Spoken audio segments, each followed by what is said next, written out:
We begin this morning, though, with the tension and drama continuing to unfold along the Russia-Ukraine border. The U.S. is now accusing Russia of planning to use a fake video as an excuse to invade, a video that would use actors to fabricate an attack by Ukrainian forces. This is the second time in the past month that Western officials have publicly released intelligence designed to thwart a Russian disinformation campaign. Last month, British officials said the Kremlin was developing plans to install a pro-Russian leader in Ukraine. The State Department says it's confident Russia could move forward with this new plan. The United States has information that Russia is planning to stage fabricated attacks by Ukrainian military or intelligence forces as a pretext for a further invasion of Ukraine. We don't know if Russia will necessarily use this or another option in the coming days. Now, while the Kremlin is denying the accusations, Russian President Vladimir Putin is in China this morning for the Olympic opening ceremonies. He met with China's president just a few hours ago. Meanwhile, about 2,000 troops from Fort Bragg, North Carolina, are now on their way to Eastern Europe to help NATO as Russia builds up its military along Ukraine's border. NBC News correspondent Erin McLaughlin is in Kyiv, Ukraine, and NBC News White House correspondent Carol Lee has the latest on the U.S. response from D.C. Carol, let's start with you. How does this false flag plan work? What is the U.S. accusing Russia of doing? Well, Joe, they're accusing Russia of a very elaborate plan to essentially fake an attack by Ukrainians on Russian speakers in Ukraine. And the U.S. is saying this is something that would be very graphic, that they would literally have actors, Russian speakers playing mourners in this, that there would be fake corpses in what they say would be a video designed to then put out and give them a pretext for invading Ukraine. And the reason U.S. officials say that they are disclosing this alleged plot is because they're trying to deter Russian President Vladimir Putin from actually going through with this. Take a listen to Deputy National Security Advisor John Feiner. It shows the level of cynicism, frankly, that is on the other side of this conflict. And again, we are not saying definitively that this is what they are going to do. We are saying that this is an option under consideration and that they have used these sorts of pretexts in the past to justify military action. And we think that putting this out will make it much more difficult for them after the fact to claim that they had to do whatever they decide to do. As you noted, Joe, this is something that Russia is denying, saying this is not part of their plans at all.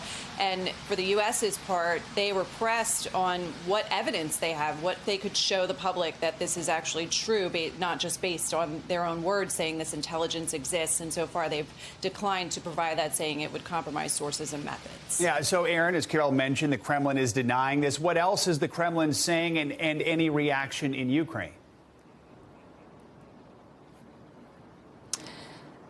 Yeah, well, it's perhaps unsurprising that the Kremlin would deny this report. We have been hearing from Ukrainian officials here in Kyiv saying that they were made aware of the intelligence by the United States prior to U.S. officials going public with it. I've been speaking to security experts here who say they're not surprised that Ukraine has long been attacked by Russian disinformation. At the same time, the Ukrainian foreign minister this morning striking an optimistic tone, saying that the pressure piled on by the West, the diplomacy seems to be working, saying, quote, Ukraine and the West have won the first round against Russia. The threat of invasion is postponed. That being said, 130,000 Russian troops are still amassed along Ukraine's border. That still poses a threat. I was speaking to the former Ukrainian defense minister who said that while there is enough Russian forces to launch a full-scale invasion, he does not believe that is the most likely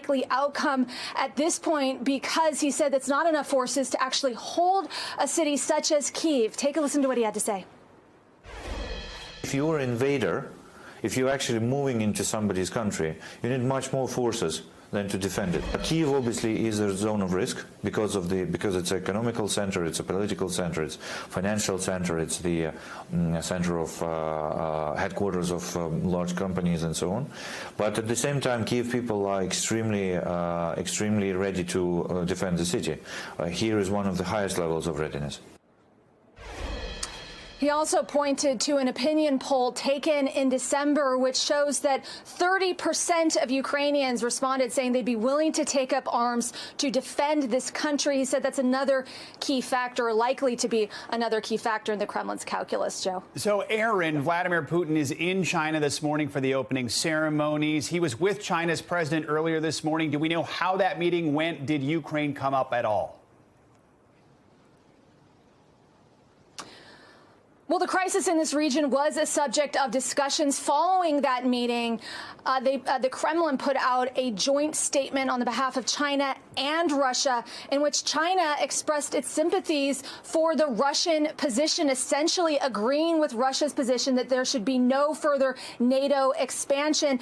That statement reading in part, the Chinese side is sympathetic to and supports the proposals put forward by the Russian Federation to create long-term, legally binding security guarantees in Europe. And China's support for Russia and seemingly growing support for Russia is significant in all of this because should the West choose to impose what has been described in Washington as the mother of all sanctions on Russia, experts say that China could be there to cushion the economic blow. Joe. All right, Erin and Carol, thank you both so much. Appreciate it. Thanks for watching our YouTube channel. Follow today's top stories and breaking news by downloading the NBC News app.